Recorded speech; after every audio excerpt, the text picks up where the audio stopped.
wondering what you got for me. Egyptian pattern is hard to beat, my lady on me. I'm wondering what you got for me. Egyptian pattern is hard to beat, my lady on me.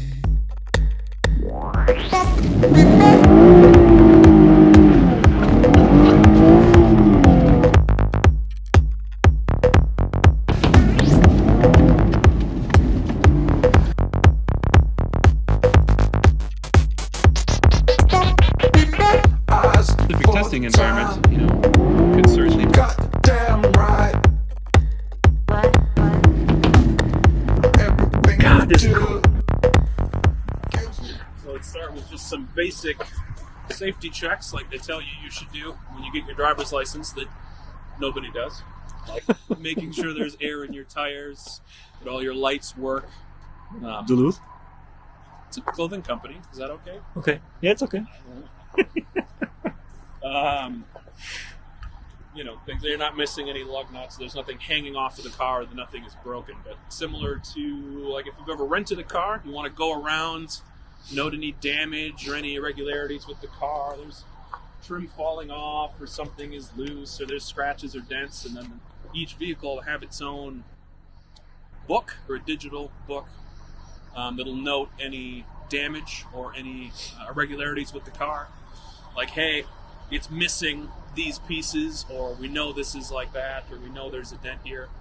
And if none of that stuff is logged, you want to make note of it at the beginning of your shift to say, hey, this mirror was missing, or hey, this center cap is gone, or there's a dent in this door, so that when the next person gets in the car, and you know, maybe it's a couple weeks down the line, we'll know, oh hey, they noted this damage, and then we'll either figure out why it happened, or we at least know that it's there going forward, so it's documented.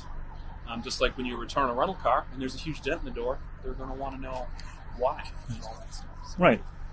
anyway, certain vehicles are going to have tasks that you might need to do if there's certain items we're testing, like power seats. We've done power seat testing before, where there'll be a certain number of times you're supposed to cycle the seat. But in general, With each car, or always before the shift, or is that kind of a special program?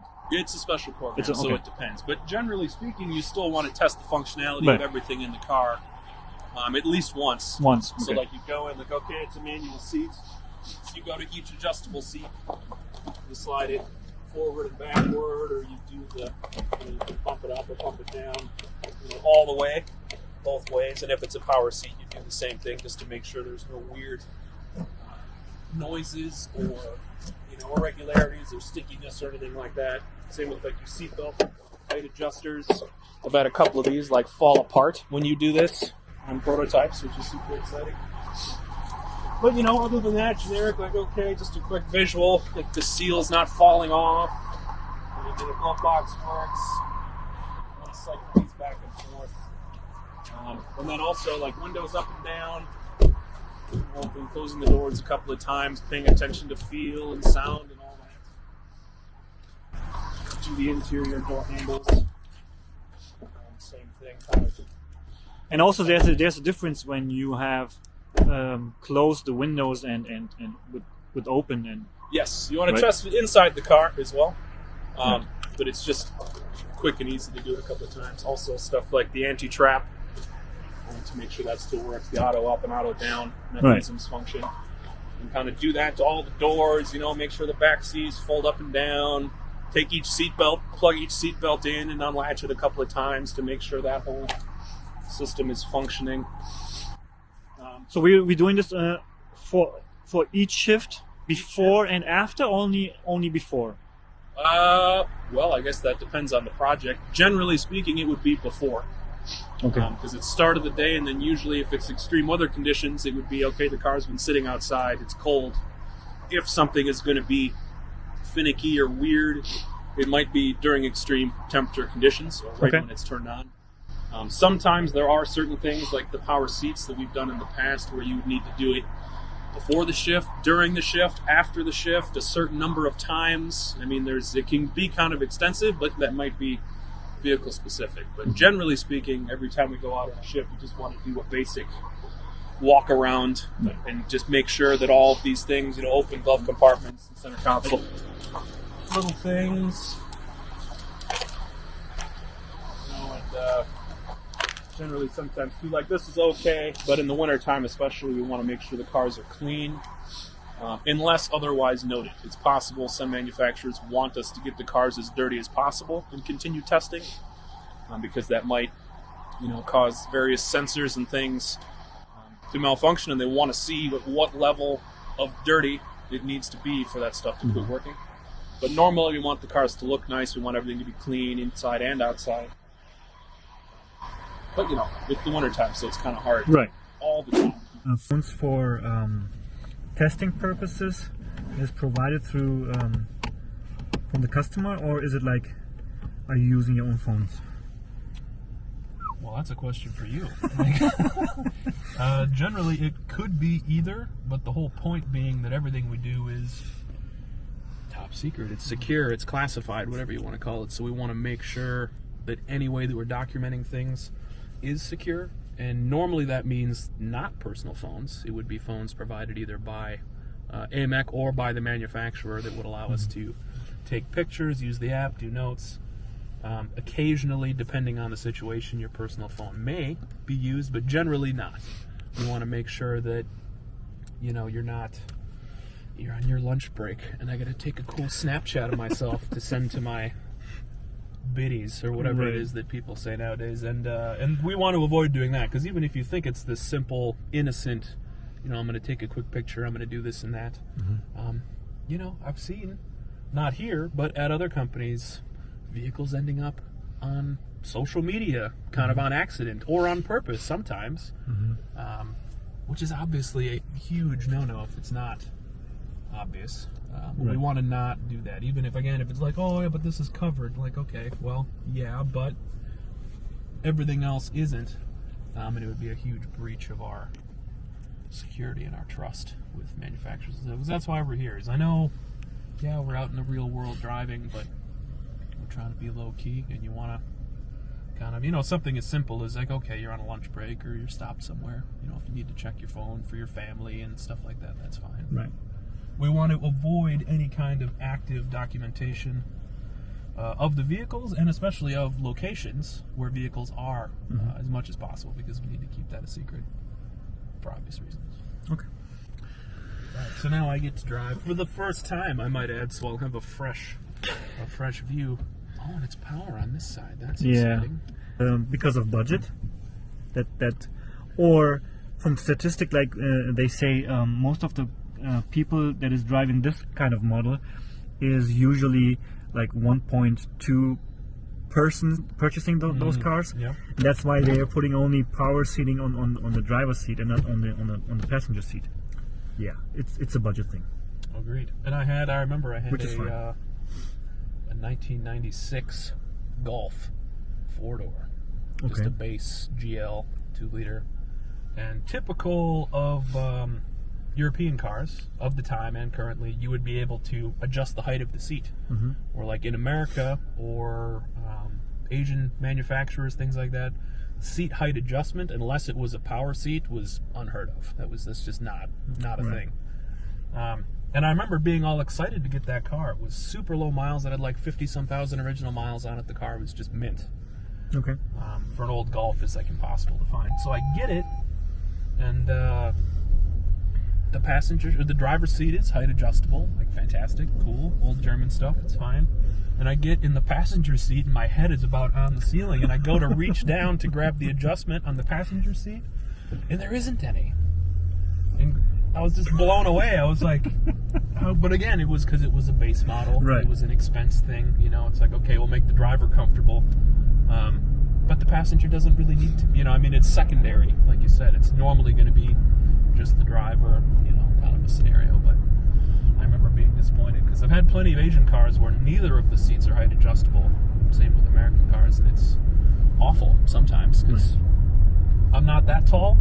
I'm tall enough, for it to be an issue. Like, this seat is all the way down right now, and there's no sunroof in this car, and I still barely have 2 inches of headroom.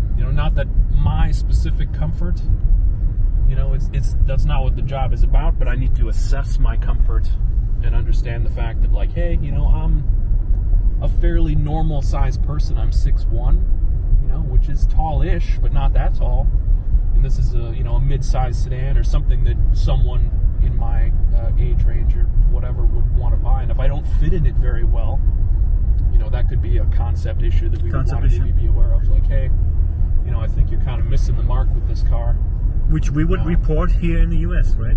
Oh, for sure. In this market specifically, yes. Right. Which would be another thing. If we're testing vehicles, in another part of the world where I am an outlier, I am not normal for the market that car is being produced for, then I need to, okay, maybe it's not that big of an issue because, like, I've driven a few Italian cars that are similarly sized to this that I don't fit in at all or very well. Like, the B-pillar is massive and the door is very small, and like I can't even like get in the car, even though it's a 4-door sedan, and you'd think it would be a little more roomy. But if it's an Italian car being made for the U.S. market, it's something the manufacturer might not be aware of, and then we would want to report it as a concept issue. Right.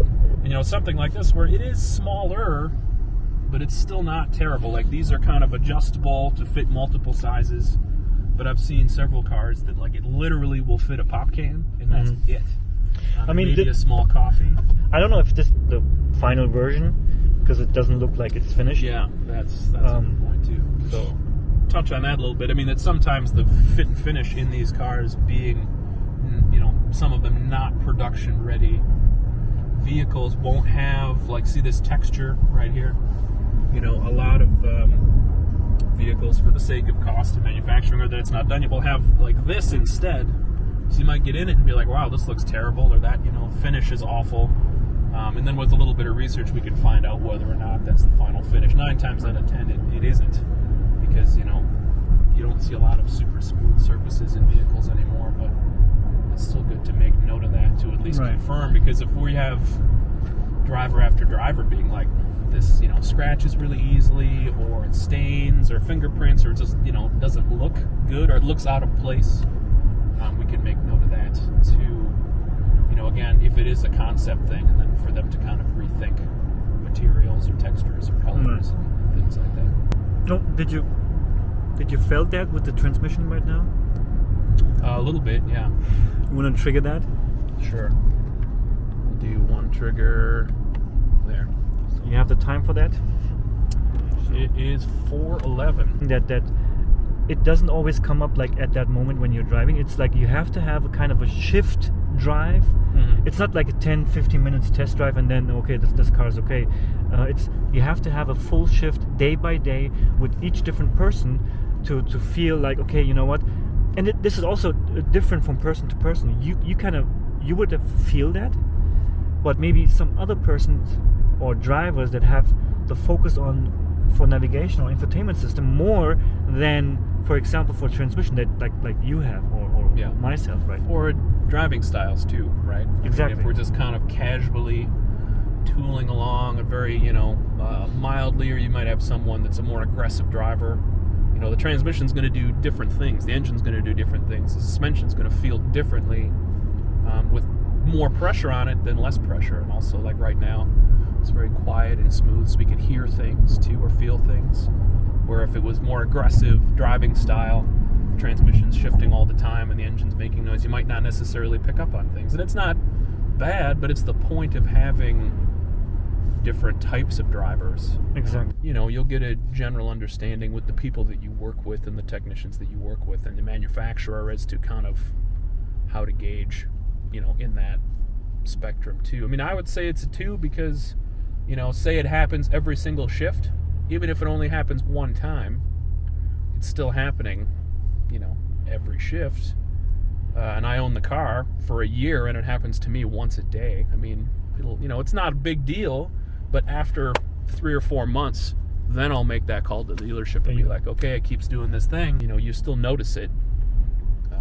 And if you notice it enough, I mean, everybody's different, but you have to kind of put yourself, like right. If I was the customer and I notice it with my background and knowledge and everything, right. I would be concerned. By yourself, you would need to pull over and fill this information out really quick before you forget. Because even if you've got a fabulous memory, remembering all of those exact things like the mileage, the time, how fast you were going, what drive modes you were in, because some of these vehicles, there's different suspension modes, there's different transmission modes, there's different engine modes. Like, there's a lot of things that are all down to programming. That, you know, an issue could only specifically happen in a certain driving mode, and that'll help narrow down figuring it out, or, you know, for the engineer and the manufacturer to understand what's causing the issue, rather than just, yeah, this happened. Okay, well, you know, what circumstances did this happen? You know, Right. what was going on? What was happening? What was the temperature outside? You know, usually in a lot of our harsher climates, that'll be a big note that you can make in your Form. yeah, to say, hey, it was 29 degrees outside, because it might be, you know, a few months from now, or you're in a different part of the world and it's not happening, and you're like, okay, well, you know, maybe it's the vehicle, or maybe it's the temperature. Like, hey, it only happens when it's below freezing outside. Right. And then that can be important too, to try and figure that out. Again, for narrowing it down. It's also the important part with the triggers too, is because it'll actually display all that information, where it's like, okay, I know what time it is, but if whenever that trigger is, then they can pull up that and say, oh, the engine temperature was only at 75 degrees. You know, Right. the motor was still very cold, 70 degrees Fahrenheit. You know, so it's still cold, but, you know, not quite to operating temperature. And same with transmission fluid temperature. Mm-hmm. You know, whether or not the thermostats or water pumps have opened up or kicked on or anything yet too.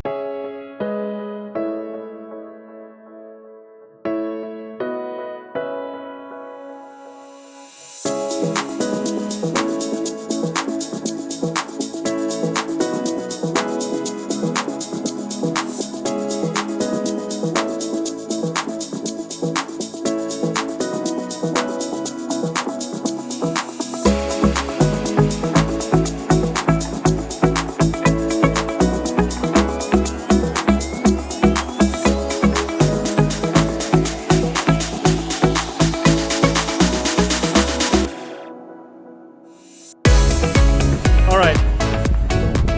Different day, different car, different shift, and it's cold. So please hurry up. God, is it cold? God, is it cold?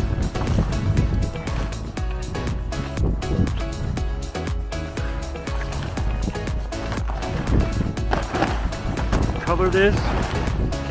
Yep, that's right.